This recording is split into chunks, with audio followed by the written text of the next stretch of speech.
அடுத்து ஒரு சமநீதி, சமூக நீதி எல்லோருக்கும் கிடைக்க வேண்டும் என்று சொன்னால் அதுக்கு தீர்வு ஜாதி வாரி கணக்கெடுப்பு தான். ஒரு குறிப்பிட்ட ஜாதிகளுக்கோ ஒரு குறிப்பிட்ட வகுப்புகளுக்கு 10.5% ரிசர்வேஷன், 7.5 அதே மாதிரி ரிசர்வேஷன் கொடுக்குறதுன்றது சரியாகாது.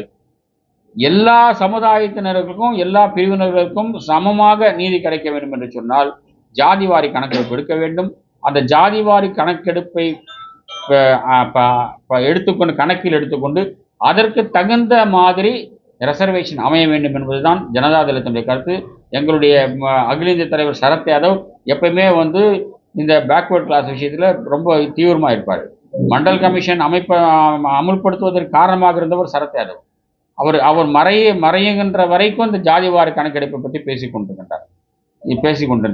ஆகவே மத்திய மாநில அரசுகள் இதற்கு ஒரு முக்கியத்துவம் கொடுத்து ஜாதிவாரி கணக்கெடுப்பு எடுத்து ஜாதிவாரி கணக்கெடுப்பின்படி எல்லோருக்கும் பிரதிநிதித்துவம் கிடைக்க ஆவணம் செய்ய வேண்டும் என